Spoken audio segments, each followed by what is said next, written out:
Самуил Шидеров. Самуил Шидеров има рожден ден. И те са решили на този ден да кръщават детето си. Така, този тържествен, така благословен ден, семейство Шидерови, Ангел и Емилия, решават да въведат своят мил син, така, който носи библейско име Самуил, който означава попросен от Бога. И така, малки информации искам да кажем за родителите. Значи, Ангел е повярвал през 1998 година в Евангелска църква, която сега служи. Значи, на това място. Но първо съпругата му вярваше Емилия и тя го канила няколко пъти да дойде на църква и той се е обещал, но един ден се е навел определеното време да дойде на църква. Когато дойде на църквата, нещата се промениха. Пак отново, Божието Слово, благовестието променя хората. И така, през 1998 година той е повярвал и в същата година и двамата се кръщават. Говоря за водно кръщение. Кръщават се и така. Фактически, знаете, че доста време те са нямали деца, но Бог по чуден начин им подарил Самуил. И така той днес е на 5 години. 6 години. Добре. Всъщност, преди години, през 2000-та година, те са включили граждански брак и кумовете, знаете ли кои бяха? Стефан и Диана, но били кумовите на тях. И така днес те са обещали и казали на мен и на Бог, че желаят да предадат Самуил в ръцете на Бог. Както Анна казва, Господи, да го ми дадеш, ще го предам. И така стана.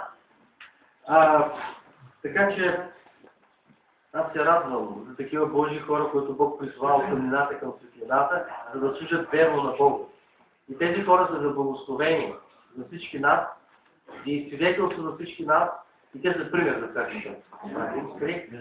Аз ще помоля пастора да дойде да го служим.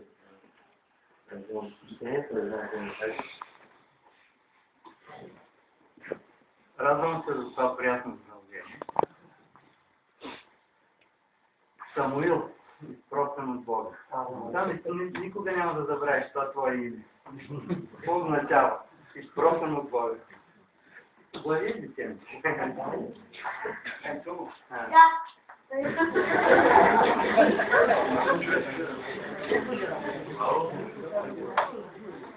Преди да преминем към това, искам да прочита два текста, кратки. Единият от Великата заповед в края на 28 глава на Матей. Няколко стиха и после още един текст. А 11 ученика отидоха в Галилея, на хълма, където Исус им беше посочил. И като го видяха, поклониха му се и някои се усъмниха. Тогава Исус се приближи към тях и заговори. Даде ми се всяка власт на небето и на земята. И така, идете и създавайте ученици измежду всички народи и ги кръщавайте в името на Отца и Сина и Святия Дух, като ги учите да пазят всичко, което съм ви заповядал. И ето, аз съм с вас пред всички дни до свършика на века. И още един текст в Евангелието на Лука, 18 глава, където Исус благославя децата. Донесоха още при него младенците си, за да се докосне до тях. И учениците, като видяха това, ги смъмват. Но Исус ги повика и каза: оставете дечицата да дойдат при мен и не ги възпирайте, защото на такива е Божието царство. Истина ви казвам, който не приеме като детенце Божието царство, той никак няма да влезе в него. Това е защото децата приемат всичко с доверие. Иска и ние по същият начин. Няколко думи за самото кръщение. В Съюза на Евангелски съборни църкви, църквите ни приемат кръщение на повярвани хора, а също така кръщаваме и деца. Не знаете, че в някои църкви деца ни кръщават. Но кръщаваме само деца, но на вярващи родители. ние имахме разговор малко преди службата с родителите и е ясно, че самото кръщение не спасява. Това не е само един ритуал. Това е кръщение на влизане в завет с Бога. Включване и на децата на вярващи родители в този завет.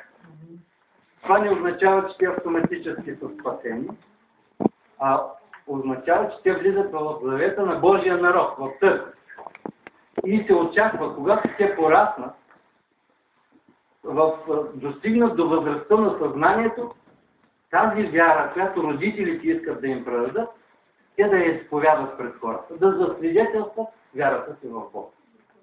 Така че ние всъщност извършваме само нещо, което Господ Исус е заповядал, което вярваме, че това трябва да бъде. Ако си спомните в Стария завет за Авраам, имаше един завет, в който бяха включени и децата на неговото потомство.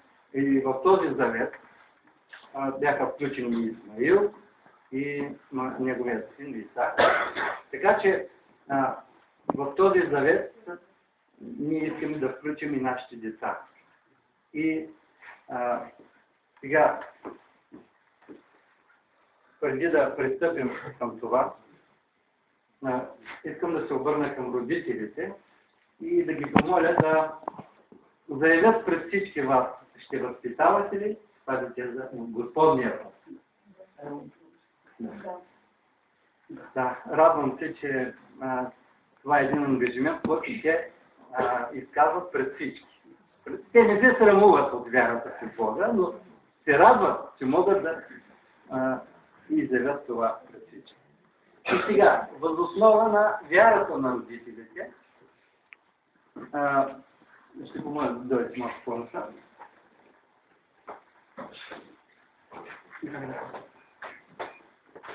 Въз основа на вярата на родителите и въз основа на Божието Слово, кръщавам това дете в името на Отца,